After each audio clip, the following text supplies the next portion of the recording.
오늘 하나님의 말씀은 요한계시록 5장 말씀입니다.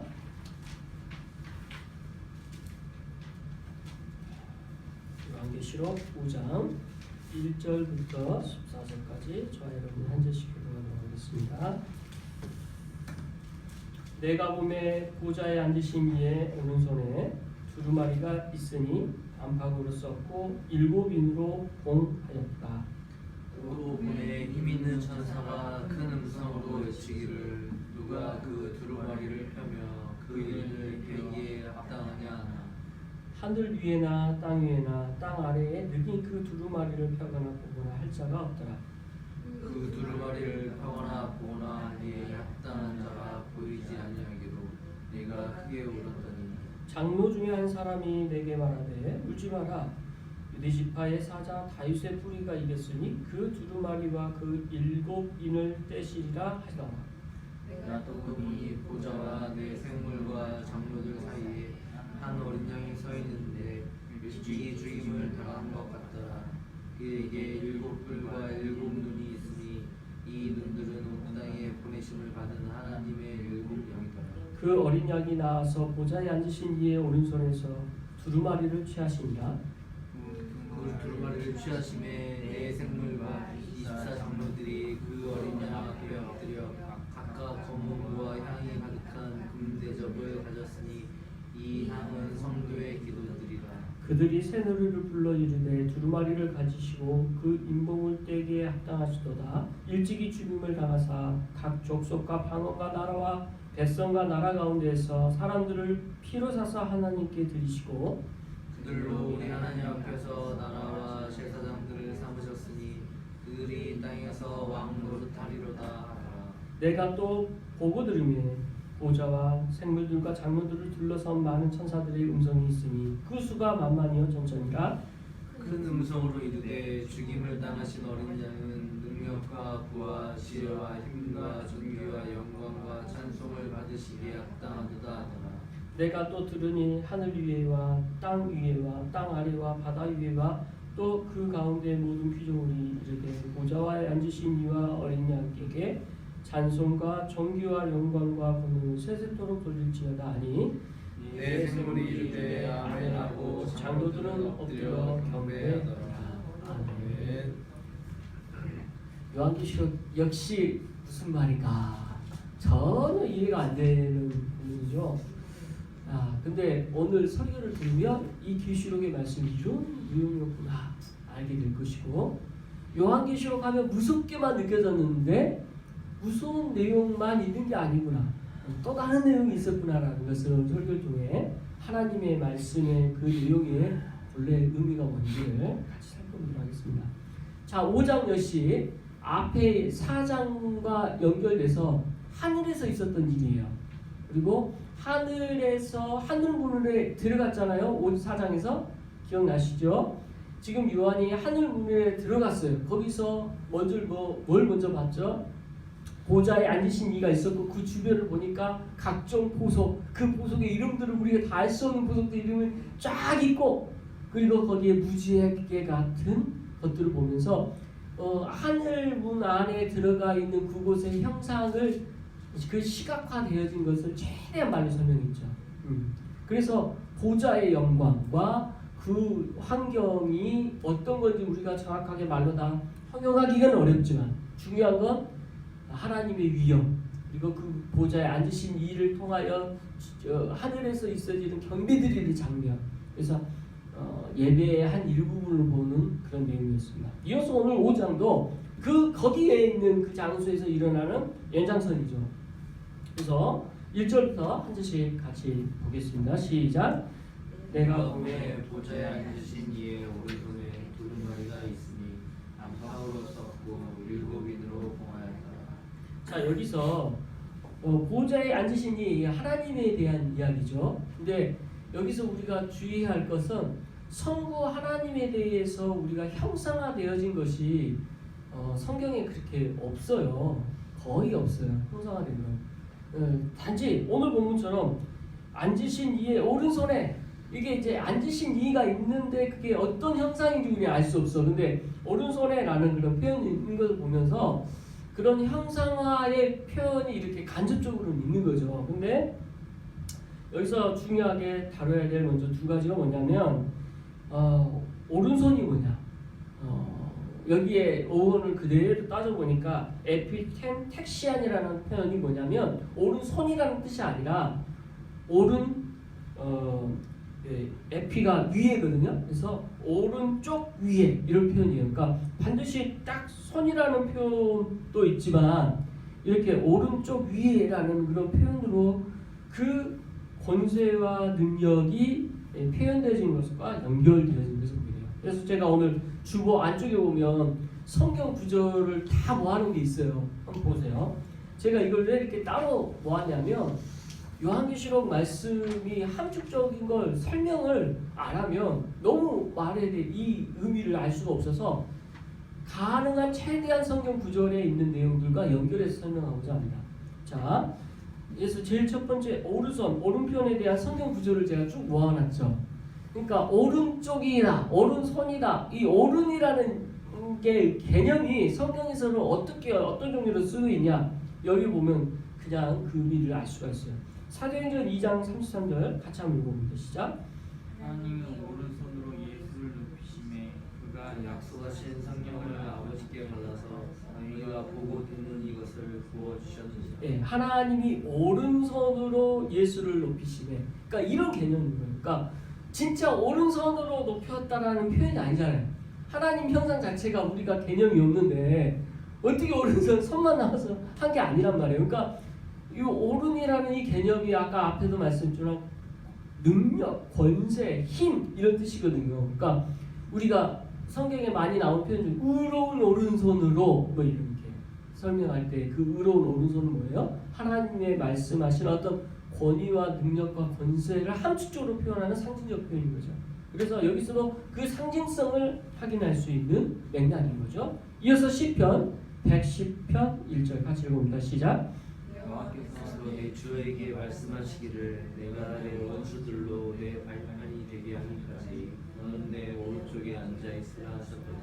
또 오른쪽에 있으라고 하는 오른이라는 표현이 있죠. 그러니까 이 하나님이 계시고 그 한쪽인 오른쪽은 무슨 의미일까요? 힘 있는, 권세 있는, 하나님의 능력이 있는 이런 맥락으로 쓰였죠.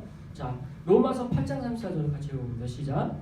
그가 성과 장주로 죽으실 뿐 아니라 다시 살아나신 이는 그리스도 예수시니 그는 하나님 우편에 계신 자요 우리를 위하여 간구하시는 자시니라. 자, 여기서도 하나님의 우편에 계신 자요 하나님의 권세와 능력을 가지시니요 우리를 위하여 어떤 분이요? 간구하시는 자신이라. 그래서 여기서는 하나 더 발전해서 그 권세와 능력이 오른쪽에 계시는 그 능력을 가지신 이가 뭘 해요? 예수님은 우리를 위해서 간구하시는 데까지 우리의 중보자 되시는 것까지 설명하는 구절입니다. 자, 히브리서 8장 1절 같이 읽어봅니다. 시작. 지금의 가능한 말의 요점은 이러한 대제사장이 우리에게 있다는 것이다. 그는 하늘에서 지극히 크신 이의 보좌 우편에 앉으셨으니. 여기서 이제 보좌 우편에 앉아 있다. 그래서 여기까지만 살펴보더라도 오른편, 오른손 이 성경 구절들의 영내가 뭐야? 하나님의 권세와 능력을 보여주는 설명이죠. 그래서 오늘 본문 다시 와도 하나님의 보좌에 앉으신 이의 오른손에 두루마리가 있다면 하나님의 권세와 능력을 보여주시는 말씀의 맥락이라는 것을 알 수가 있는 거죠. 다 그렇게 그런 의미로 쓰였기 때문에요. 그리고 두루마리가 있으니 이 두루마리가 또 무슨 뜻입니까?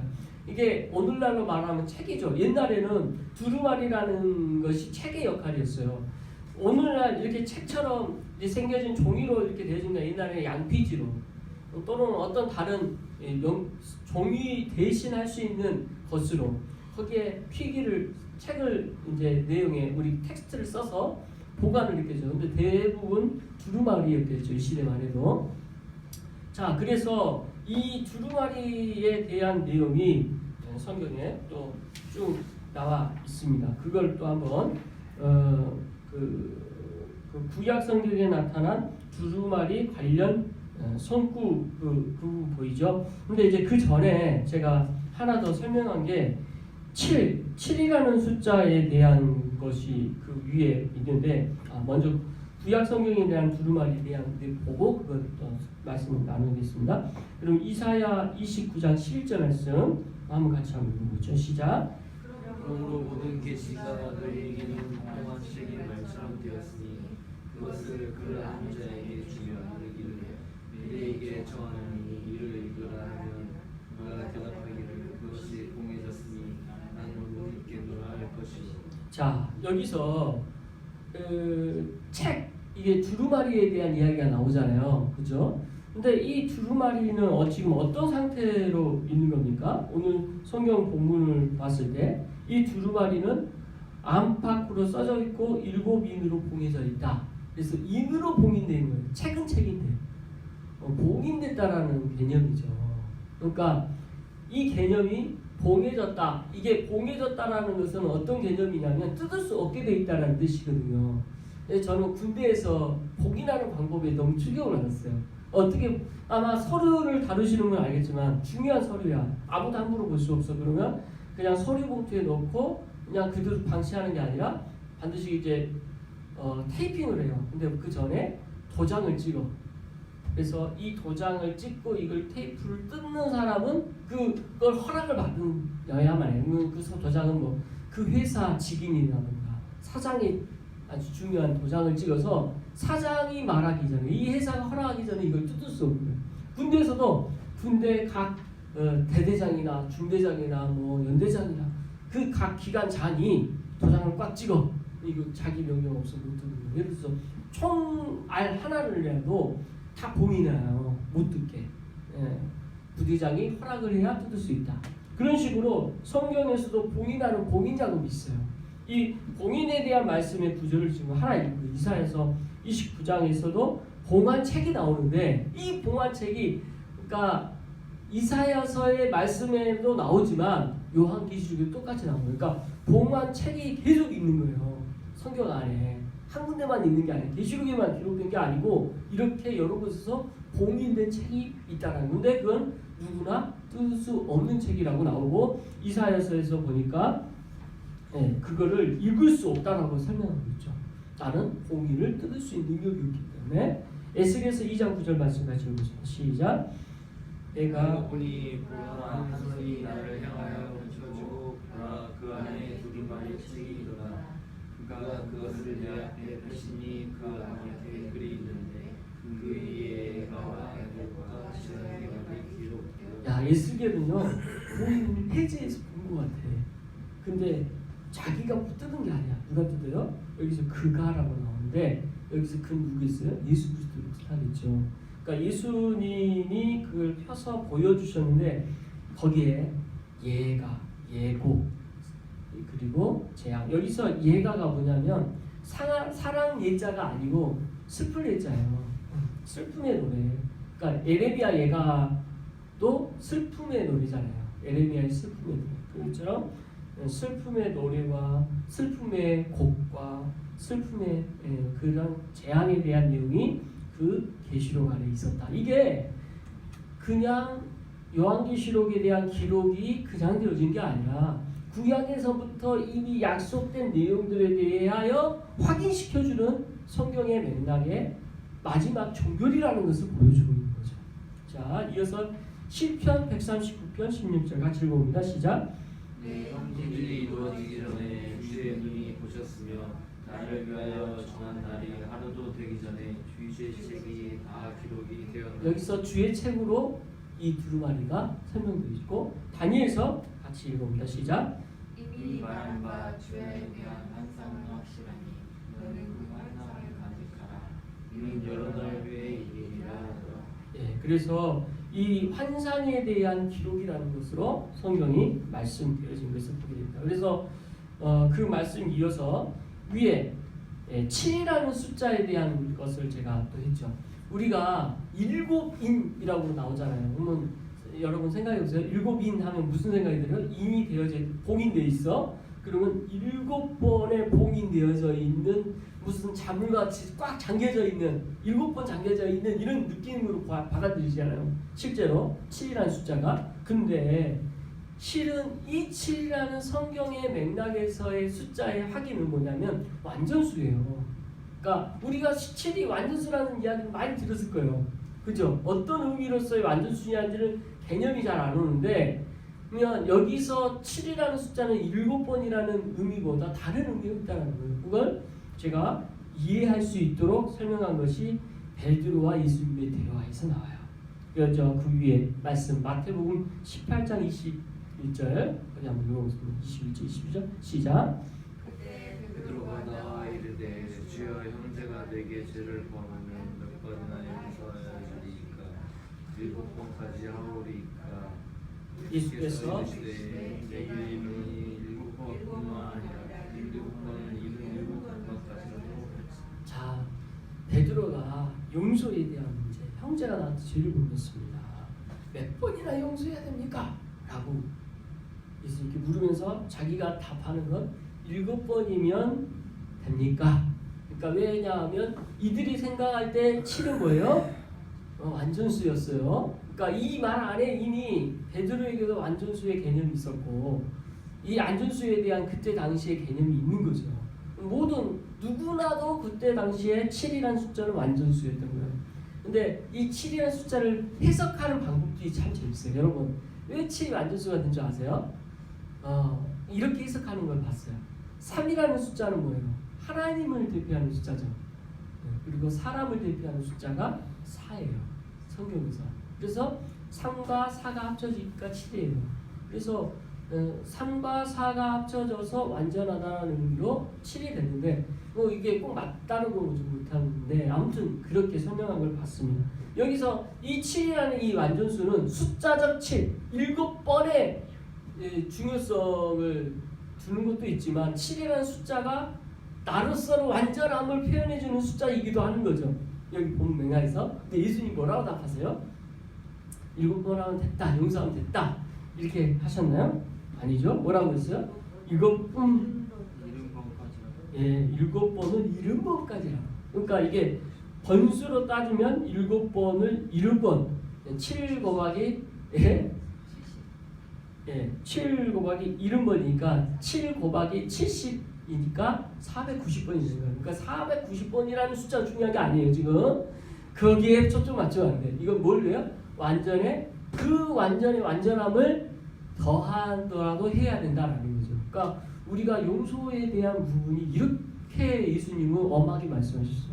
형제에 대한 용서. 근데 제가 사람은 쉽지 않던데 7번이든 7번이든 이게 문제가 아니라 쉬운 문제가 아니라 용서라는 자체. 근데 예수님의 명령은 7번은 7번도 해라.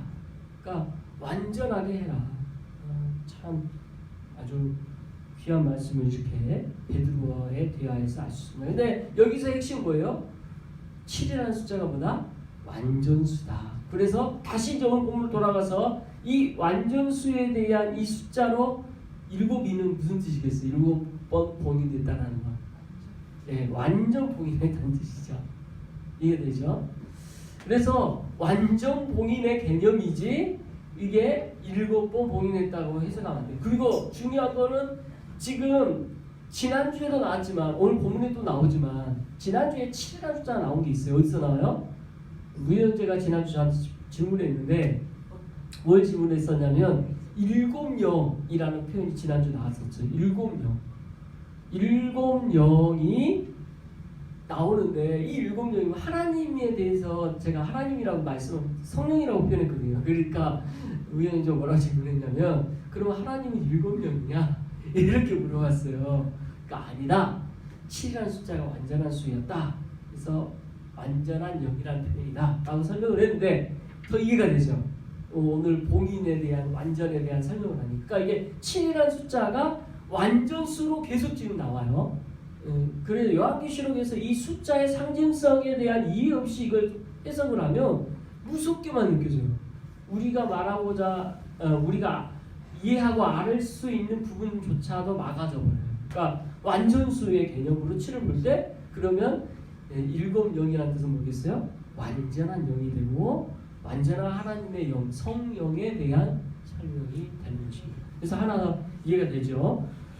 자, 오늘 한 절인데도 이렇게 성경 구조를 많이 살펴볼 게 많아요. 그래서 그래도 오늘만큼은 요한계시록을 이렇게 해석을 한번 해봐야 한 걸음 더 나갈 것 같아서 그래도 더 찾아보겠습니다.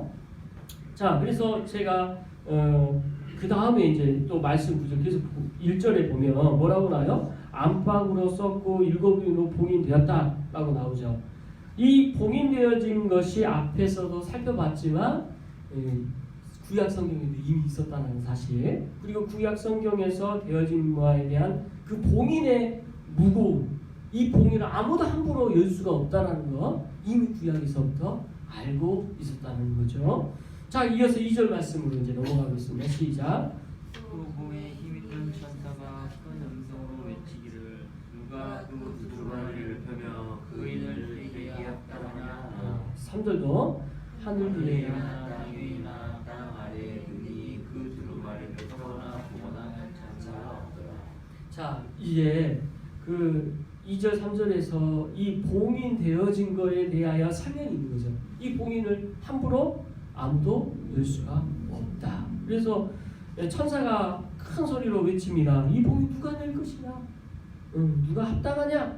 근데 거기에 대해서 이 땅에서는 그거를 할 수 있는 자가 아무도 없다는 것을 3절까지 선포하고 있는 거죠. 이어서 4절 같이 읽어보겠습니다. 시작. 그 두루마리를 펴거나 보거나 하기에 합당한 자가 보이지 아니하기로 내가 크게 울었더니. 예, 그래서 이 사도 요한이죠, 메가가 사도 요한이 크게 울었다는 거예요. 왜요? 이 인을 뗄 수 없다라는 사실을 알았어요. 그리고 그게 합당한 이가 없어요. 예, 그래서 그거 자체 신앙을 해야 되는데 이걸 인을 떼서 그 다음에 무슨 일을 해야 되는데 아무것도 할 수가 없기 때문에 철저한 좌절감을 느꼈겠죠. 거기서 하나님의 뜻을 아예 시작도 못하는 이 상황 가운데 사도 요한이 할 수 있는 건 묻는 것밖에 없다는 거죠. 자, 이어서 5절 같이 읽어보겠습니다. 시작.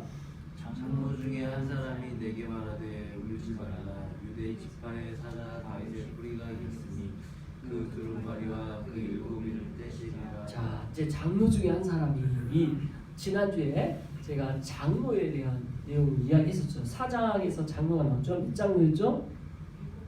7장로였어요? 24장로. 그래서 예, 완전한 수의 의미가 아니었고 여기 24로 했죠. 왜요? 구약과 신약의 대표하는 하나님의 믿는 사람들. 그래서 12지파, 12제자를 상징성이 24장로라는 이 단어로 믿는 모든 이들을 표현하는 말이죠. 그래서 24장로의 이 대열의 설명 가운데 그 중에 한 사람이라고 나오는 거죠. 그 중에 한 사람이 뭐라고 말합니까? 사도 요한에게 울지 마라. 유대지파의 사자 다윗의 뿌리가 있었으니 라고 말하면서 그 두루마리가 그 7인을 떼시니라 라고 설명하고 있습니다. 자, 그러면 이 설명에 대한 내용 가운데 알아야 될 게 또 뭐냐면 유다지파의 사자 다윗의 뿌리가 뭐냐는 거예요. 그래서 이것도 구약 성경에 어떻게 나타나져 있는지 몇 개 구절을 좀 찾아보도록 하겠습니다. 이제 보죠. 너무 많은데 그 중에 일부만 살펴보면 창세기에 이게 제일 먼저 나와요. 창세기에 유다지파니까요. 49장 9절 같이 읽어봅니다. 시작. 유다는 사자 새끼로다. 내 아래라 너는 긴 것을 찢고 올라간다. 그가 그리고 분명히 사자 같고 사자 같으니 그가 그를 범할 수 있으리. 자, 여기서 유다가 사자로 표현되죠. 그래서 오늘 본문에서도 사자로 표현되어져 있는 게 여기서 연결되는 게 보여요. 그죠? 또한 사자라는 것뿐만 아니라 그가 그 설명되어져 있는 것들이 몇 가지 더 있는데 이제 이게 더 밑에 또 10절 같이 읽으면 나오죠. 10절 같이 읽어봅니다. 시작. 그가 유다를 떠나지 아니하여 통치자의 지팡이가 그 발 사이에 떠나지 아니하여 신루가 오시기까지 그에게 모든 백성이 복종하시리라. 자, 그래서 10절에 뭐라고 하냐면 통치자의 지팡이 이게 나와요. 이게 규가 뭐예요? 규가 뭐냐면 왕이 드는 지팡이를 규라 그래요. 그래서 우리 군대 가보면 군대에서 지휘관들이 선물 받는 것 중에 하나가 뭐냐면 지휘봉이라는 걸 선물 받거든요. 대표적으로 칼, 지휘봉 이런 걸 많이 선물 받는데 이 지휘봉이 뭐예요? 그가 가지고 있는 권세를 뜻해요. 그럼 여기서 귀는 뭐였어요? 유다 지파가 가질 권세, 통치자의 지팡이 같은 맥락인 거예요. 그래서 통치자가 가질 지팡이가 누구에게 있다? 유다에게 있다. 근데 잘 생각해 보세요. 예수님은 누구의 후손이에요? 유다 지파의 후손이에요. 몰랐습니까? 예. 아브라함과 다윗의 자손 이렇게 나오죠. 이 다윗이 누구예요? 유다 지파의 후손이에요. 그래서 유다 지파의 후손으로서의 예수님이 오실 거에 대한 약속과 그 통치함이 예수 그리스도를 통해서 이루어지는 거죠. 이거를 이제야 우리가 아는 거지. 그 전에는 잘 알기 어려웠겠죠. 자, 이사야 11장 1절 계속 읽어봅니다. 시작. 이세 줄기에서 한 싹이 나면 그 뿌리에서 한 가지가 나서 실실할 것이요. 야, 이세의 줄기가 나와요. 그리고 그 뿌리에서 여기 위에 성경에 아까 요한계시록 말씀에 보면 뿌리라는 표현이 나와요. 그죠? 뭐라고 나옵니까? 5절에 보면 사자 다윗의 뿌리라고 표현되죠. 이 다윗이 나오잖아요. 자, 여기서 다윗의 뿌리, 여기서 이세가 누굴까요? 예수님이에요? 여기서 이세 누구냐면 다윗의 아버지가 이세예요. 실제 다윗의 아버지 이름이 이세예요. 이세의 아들 중에 한 명이 다윗이에요. 그래서 이세의 그러니까 지금 사람 이름만으로도 유다 그리고 이세 다윗 이게 한 뿌리라는 거죠. 그 맥락이 성경에 나와요. 그래서 이세의 줄기에서 한 싹이 나면 그 뿌리가 한 가지가 나서 결실을 맺을 거라는 말씀을 하고 계셔요. 참 신기하죠. 그리고 10절 11장 10절 같이 읽어보면 시작. 그날에 이세의 뿌리에서 한 싹이 나서 만민의 기지로 설 것이요. 열방이 그에게로 돌아오리니 그가 온 것이 영원하리라. 자, 여기서도 역시 이세의 뿌리로 다윗을 뜻하는 거예요. 그러니까 아버지 이름을 통해 다윗을 드러내는 거죠. 그죠? 자, 예레미야 23장 5절 같이 읽어봅니다. 시작. 여호와의 말씀이니라. 보라, 때가 이르니 내가 다윗에게 한 의로운 가지를 일으킬 것이다. 그가 왕이 되어 지옥에 다스리며 세상에서 정의와 공의를 행할 것이다. 자, 그래서 다윗에게 한 의로운 가지가 날 것이다. 다 누구에 대한 내용이요? 예수 그리스도에 대한 내용인데 오늘 보니까 보세요. 다시 5절 보면 여기서 유다 지파의 사자 다윗의 뿌리가 났으니 그 두루마리와 그 일곱인을 떼시리라. 결국 누구를 가리키는 거예요? 예수님을 가리키는 거예요. 야, 이게 구약에 약속되어진 바에 대한 최종적으로 보여주는 것이 요한계시록이라는 걸 또 한 번 보여주죠. 그렇죠? 자, 이어서 6절 말씀 같이 보겠습니다. 시작. 내가 또 보니 보좌와 내 생물과 장로들 사이에 한 어린 양이 서 있는데 일찍이 죽임을 당한 것 같더라. 그에게 일곱 뿔과 일곱 눈이 있으니 이 눈들은 땅에 보내심을 받은 하나님의 일곱 영이라. 자, 여기서 7이라는 숫자가 많이 나오는데 처음에는 7이라는 숫자가 되게 두려웠는데 이제 이 7이라는 숫자 나올 때 느낌이 어때요? 7개의 눈으로 보이지 않고 어떻게 보여요? 완전한 눈으로 보이죠. 아주 중요한 성경에 대한 요한계시록에 대한 여러분들은 말씀을 볼 수 있는 이제 시야가 생긴 것 같아요. 저도 그렇습니다. 완전이라는 의미가 이런 뜻이구나. 그래서 완전한 의미로서의 7의 숫자가 여기서 7뿔, 7눈으로 나타나는 거예요. 그러면 완전한 뿔, 이게 뭘까요? 실제 뿔의 개념이 상징성이 뭐냐면 권세를 뜻해요. 완전한 권세, 그리고 7눈, 완전히 눈은 뭘 해요? 지각하는 거잖아요. 보는 거잖아요. 전지하시는 거죠. 완전한 전지, 완전한 권세, 전지전능하신 하나님의 하나의 또 다른 표현이 7뿔과 7영으로 7뿔과 7눈으로 표현되는 거죠. 그죠? 그러니까 이제 이 말씀도 이해가 되는 무서운 말씀으로 와닿지 않고 이게 하나님의 전지전능하심이구나. 그래서 내가 또 보니 보좌 내 생물과 장로들 앞에서 내 생물 장로도 설명 다 했기 때문에 여기서는 설명하지 않습니다. 한 어린 양이 서 있는데 일찍이 죽임당한 것 같더라. 뭘 말해? 여기서 어린 양이 뭐예요? 예수님이죠. 그러니까 이것도 그냥 넘어갈 수 있는데 혹시 해서 제가 찾아봤습니다. 어린 양에 대한 성경 구절과 일곱 눈에 대한 성경 구절 말씀을 쭉 했는데 한번 이사야서 53장 7절부터 한번 읽어보겠습니다. 시작. 그가 고통을 당하여 괴로울 때에도 그의 입을 열지 아니하였으며 마치 도수장에 끌려가는 어린 양과 털 깎는 자 앞에서 잔잔한 양같이 그의 입을 열지 아니하여. 그래서 이 어린 양이 예수님에 대한 비유를 이사야서 53장에 나오고요. 또 요한복음 세례 요한이 예수님을 부르는 내용이죠. 1장 29절 같이 읽어봅니다. 시작. 이튿날 요한이 예수께서 자기에게 나오심을 보고 이르되 보라 세상 죄를 지고 하나님의 어린 양. 하나님의 어린 양으로 세례 요한이 보고 있어요. 자, 베드로전서 1장 19절 같이 읽겠습니다. 시작. 오직 흠없고 점없는 어린 양 같은 그리스도의 보배로 피로 된 것이니. 예수 그리스도를 어린 양 같은 보배 그리스도의 보배로 피라고 표현합니다. 자, 구약에서 스가랴 4장 10절 말씀. 이 말씀은 눈에 대한 말씀, 일곱 눈에 대한 말씀이죠. 같이 읽어봅니다. 시작. 사람들이 내 병을 멸시하는 자가 누구냐? 사람이 수르바벨의 손에 다는 이름을 보고 기뻐하리라. 이 일곱은 온 세상에 두루 다니는 여호와의 눈이라 하더라. 자, 여기서 일곱이라는 숫자 나와요. 일곱은, 그러니까 옛날에는 이 말씀이 일곱이라는 숫자가 나오면 눈이 일곱 개 있으면 얼마나 징그러워요. 근데 그런 의미가 아니라 전지하신 하나님에 대한 세상 모든 것을 다 거치는. 그래서 제 어머니가 살아계실 때 저를 위해서 기도하시는 내용인데 하나님께서 나를 보호하시고 지키실 때 하나님이 그 눈동자 같이 나를 지켜달라고 하신 기도가 있었거든요. 근데 그게 의미가 그때는 뭘까 생각했는데 이 말씀 보면서 그 생각이 나는 거예요.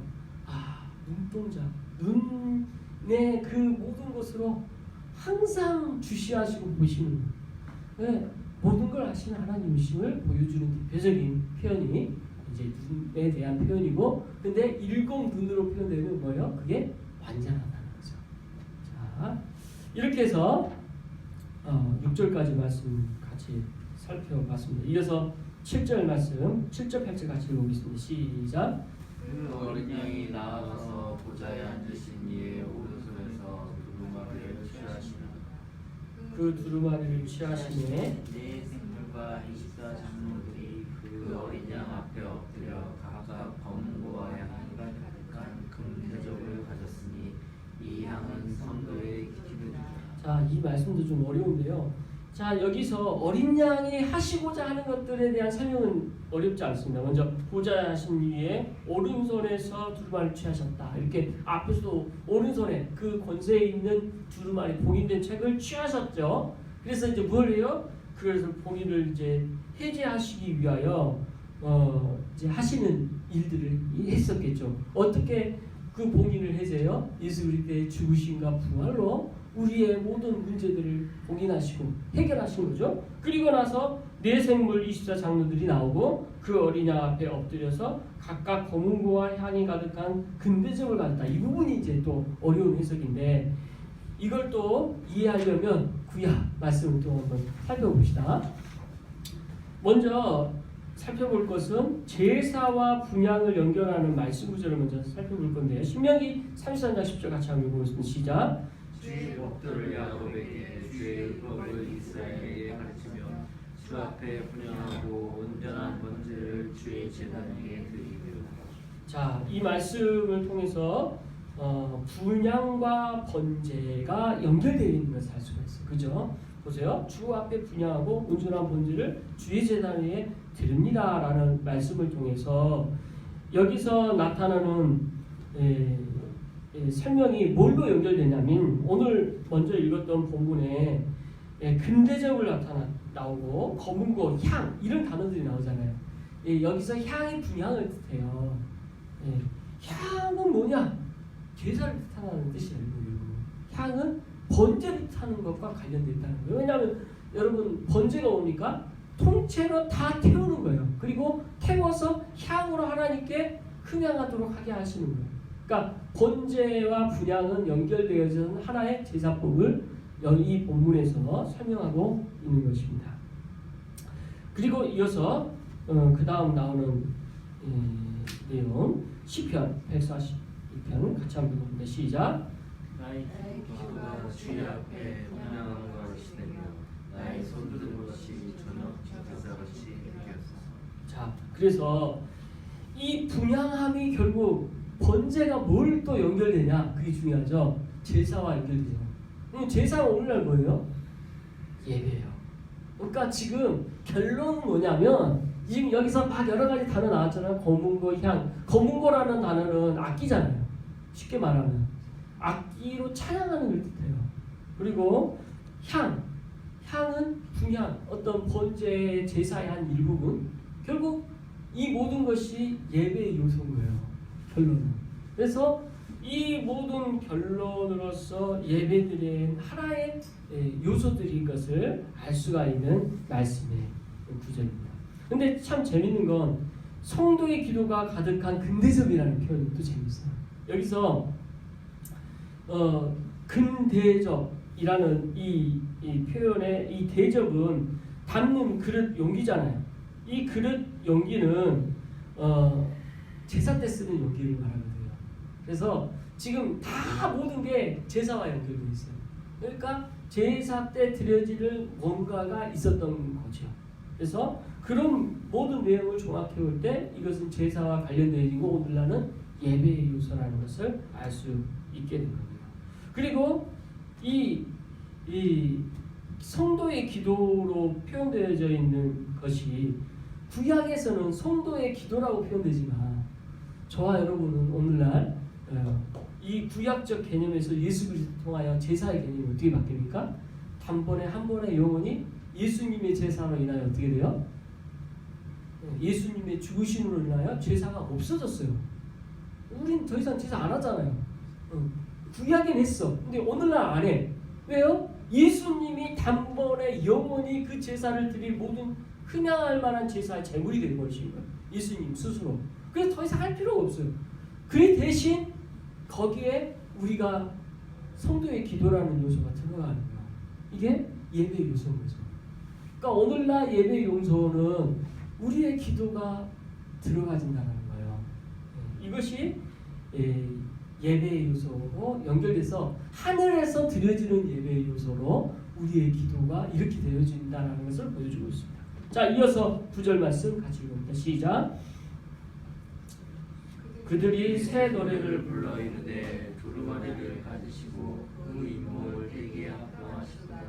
일찍이 죽임을 당하사 각 족속과 방언과 백성과 나라 가운데서 사람들을 비로소로 하나님께 드리시고 10절 그들로 우리의 하나님 앞에서 나라와 제사장들을 삼으셨으니 그들이 땅에서 왕노릇 하리로다. 여기서 새 노래가 나와요. 이제 앞에 제사에 대한 이야기가 예배로 연결되어지고 그 여기서 새 노래가 그럼 뭐냐? 갑자기 새 노래가 나온 거 아니에요. 이것도 구약에 다 있어요. 네, 찾았습니다. 새 노래 어디서 나오나? 자, 이제 제일 마지막이죠. 새 노래에 대한 시편 이사야서 이제 연결된 성경 구절들 살펴봅니다. 시편 33편 한번 읽어보죠. 시작. 새 노래로 그를 노래하며 즐거운 소리로 아름답게 연주할 시편 40편 3절 시작. 새 노래 곧 우리 하나님께 올릴 찬송을 내 입에 두셨으니 많은 사람이 보고 두려워하여 여호와를 의지하리로다. 시편 96편 1절. 새 노래로 여호와께 노래하라. 온 땅이여 여호와께 노래할지어다. 시편 98편 1절. 새 노래로 여호와께 찬송하라. 그는 기이한 일을 행사 그의 오른손과 거룩한 팔로 자기를 위하여 구원을 베푸셨으니 이사야 40편 10절. 구원은 자들과 바다 가운데 만물과 선물과 거기에 사는 사람들아 여호와께 새 노래로 노래하며 땅 앞에서부터 찬송하라. 자, 여기서도 다 새 노래가 나와요. 자, 그러면 새 노래의 의미가 뭐냐? 그게 중요하죠. 구약에서도 이미 새 노래에 대한 내용이 있었는데 새 노래가 도대체 뭐냐? 그러니까 본래 새라는 이 단어, 카이노스라는 이 단어는 질적인 변화를 말해요. 그러니까 그냥 이렇게 단순한 변화가 아니라 질적인 완전 다른 변화가 있었음을 보여주는 노래고, 노래라는 말은 성경의 영내에서 하나님을 찬양하는 거룩한 노래를 뜻해요. 그래서 하나님을 찬양하는데 질적으로 완전히 새롭게 되어짐에 대한 노래예요. 그러면 잘 생각해 보세요. 구약과 신약을 통해서 질적으로 바뀌어진 게 뭐예요? 예수 그리스도를 통해서 제사에서 예배로 우리가 이제는 예수 그리스도의 피로 말미암아 구원된 백성으로 신분도 바뀌고 자녀 되어졌고 완전 바뀌었죠. 이 질적 변화가 새 노래로 나타나는 거예요. 야, 그러니까 구약의 성도들은 그 새 노래가 개념에 대해서 이해 못했지만 우리는 그걸 알고 이 새 노래를 부를 수 있도록 인도하신 거죠. 참 놀라운 일인 거죠. 자, 이렇게 해서 새 노래를 부르고 11절 같이 읽어봅니다. 시작. 내가 또 보고 들으매 보좌와 사슴들과 장로들을 둘러싼 많은 전사의 음성이 있으니 그 수가 만만하여 천천히. 예, 여기서 이제 마지막 이제 웅장한 모습이에요. 상상해 보세요. 지금 천상에서 이 모든 지금 스토리를 쭉 보면 그 하늘에서의 요한이 보좌를 봤고 그 노래하는 걸 봤고 막 여러 가지 봤는데, 오늘 본문에서만 본다면 지금 두루마리를 봤는데 복인된 두루마리, 누구도 풀 수 없는 그거에 울었는데 한 장로의 음성을 듣고 누가 할 것이다. 누구였어요? 다윗의 자손 가운데 그 뿌리에서 열자가 나올 것이다. 예수 그리스도를 뜻하죠. 근데 죽으시고 부활하신 그 그리스도께서 그것을 여시고 봉인을 해제시키시고 새 노래를 부르고 그러면서 경배하는 장면으로 나가고 있는 거예요. 그래서 오늘 그 경배 가운데 보좌와 장로들이 둘러선 많은 천사들의 음성이 너무 그 음성들을 막 듣고 있는 모습으로 보여주고 있는 거죠. 상상이 되시죠? 12절께서 읽어보죠. 시작. 큰 음성으로 이르되 죽임을 당하신 어린 양은 능력과 부와 지혜와 힘과 존귀와 영광과 찬송을 받으시기에 합당하다. 예, 그래서 죽임을 당하신 어린 양은 능력과 부와 지혜와 힘과 존귀와 영광과 찬송을 받으시기에 합당하다. 이렇게 선포가 되고 13절 같이 읽어봅니다. 내가 또 들으니 하늘 위에와 땅 위에와 땅 아래와 바다 위에와 또 그 가운데 모든 피조물이 이르되 보좌에 앉으신 이와 어린 양에게 찬송과 존귀와 영광과 권능을 세세토록 돌릴지어다. 14절 내 생명이 이르되 아멘하고 엎드려 경배하리라. 이렇게 오늘 마무리됩니다. 자, 감격스러운 장면인데 마지막으로 24장로가 했던 행위, 엎드려 경배하는 거. 이 본래 4장에서는 뭐라고 어떻게 묘사되냐면 관이 있어요. 각각의 금관을 받거든요. 근데 그들이 잘해서가 아니라 하나님께서 주신 은혜의 관인 거죠. 우리 각자에게 하나님께서는 은혜의 관을 주셨어요. 그거를 눈으로 우리 영화화된 게 뭐냐면 나니의 연백이라는 C.S. 루이스의 작품 가운데 그 첫 번째 작품에서 이 장면을 하나의 소설로서 묘사하고 있어요. 하나님께서 각각을 왕으로 세우죠. 이게 우리인 거죠. 이렇게 왕으로 세워서 각각에게 장로들이 엎드려 경배하는. 근데 이 엎드려서 경배하는 장면이 뭐가 나오냐면 자기의 관을 앞에 딱 내려놓고 이거 하나님이 나에게 주신 겁니다. 하나님이 이 영광의 하나님이 모든 영광의 주인이십니다. 라는 그 고백으로 경배를 드리거든요. 그러니까 우리도 다 자녀되었어요. 신분이 바뀌었어요. 하나님 주신 거거든요. 우리도 천국에 올라가서 어떤 모습일까? 각자의 받은 그 은혜, 그 관으로 하나님께 영광 돌리는 거죠. 그래서 요한계시록이 왜 우리에게 주어졌을까? 계속 그 질문을 하면서 말씀을 보게 됩니다. 요한계시록은 무엇을 위한 우리의 가장 큰 유익이 있을까? 어떤 게 우리에게 가장 큰 유익일까? 마지막 때에 대한 심판에 대한 내용이 많은 것에 대해서 거기에 대해서 우리가 경고받고 두려움을 주기 위한 성경이다. 저는 오늘 본문 보면서 그게 아니라고 느껴져요. 뭘 보여줍니까? 우리가 하늘에서 어떻게 될 것인가에 대해서 보여주는 게 훨씬 우리에게는 주어지는 은혜가 커요. 천국에서 하나님께 어떻게 경배드리는지, 예배드리는지, 내 고백을 어떻게 할 수 있는지에 대한 고백이 있어요. 우리는 이 땅에서 하나님의 자녀됨으로써 다 하나님께 경배드릴 만한 것들이 있어요. 인생 삶이 있잖아요. 각자의 생애 가운데 여러 가지 우여곡절이 있었을 거예요. 그죠? 우리가 마지막 천국에 갔을 때 하나님 앞에 섰을 때 여러 지금 24 장로들과 같이 섰다고 생각해 봅시다. 거기서 하나님의 그 찬양하는데 그냥 거룩하다 거룩할지어다 이만만 하는 것이 아니라 그곳에서 본래 저는 예수님 우편에 있던 강도였습니다.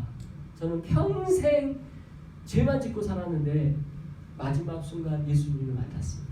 그리고 저를 구원해 주셔서 이 자리에 있습니다. 거룩하다 모든 영광을 받으시옵소서. 이렇게 고백하는 이도 있겠죠. 그러나 또 어떤 이들은 저는 주님을 모르고 살다가 어렸을 때 하나님의 말씀을 받아 변화되었습니다. 그리고 이 땅 가운데 살면서 여러 가지 고난을 받았습니다. 주님 뜻대로 살려고 했지만 그 뜻을 잘 몰라 방황하기도 했습니다. 그러나 매 순간 내 안에 중심이 되셔서 주님의 뜻대로 살려다가 몸부림치면서 살았습니다. 그러나 돌아보니 내가 한 것이 아무것도 없습니다. 다 주님이 그때마다 하게 하셨습니다. 그리고 어느 순간에는 이 땅에서 다른 사람들이 경험하지 못한 기쁨과 감격도 있었고 세상에서 다른 사람을 도울 수 있는 위치도 되게 하셨습니다. 그 또한 주님이 다 하셨습니다. 거룩하다 모든 영광 받으시옵소서. 저는 이걸 상상해요. 천국에선 각자 하나님께 드려질 이 고백과 간격이 있을 거예요. 이 고백과 간격이 우리 생애에서 있었던 것들이 하나님과의 관계 안에서 여러 가지가 있을 것입니다. 근데 다 다르겠죠. 그걸로 가득 차져 있는 곳이 예배예요. 그것이 고백 자체가 예배가 되는 거죠. 오늘 이 예배도 여러분 안에 이 고백이 터져 나와야 예배인 거죠. 나는 연약합니다. 부족합니다. 또 삶 가운데 주님을 때로 믿고는 살았습니다. 그러나 이 순간 다시 한번 돌이키고 주님 뜻대로 살기를 원합니다. 주님, 이 시간 주님이 임재하심을 제가 확신하고 믿고 또 주님께서 나아가기를 원합니다. 주님을 알 만한 지식을 알 수 있도록 귀를 열어주시고 마음을 열어주시고 주님과 동행하는 은혜가 있게 하여 주옵소서. 거룩하다. 이 고백이 예배 가운데, 우리 예배 가운데 되는 거죠. 이것이 있어야 오늘날 우리가 예배 가운데 나가는 과정인 거죠. 어떻습니까? 요한계시록이라는 성경이 막연히 어렵고 무거운 내용입니까? 절대 아니에요. 우리에게 있어서 가장 감격스러운 천상에 대한, 하늘에 대한 예배를 사모하게 하는 성경인 것이죠.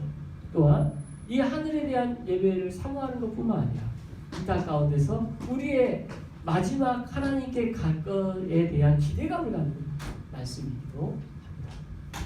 이 말씀을 이제 2019년 12월 마지막이 한 달을 우리가 보내면서 묵상하는 것 또한 귀한 고백과 내용의 말씀이 좀 있습니다.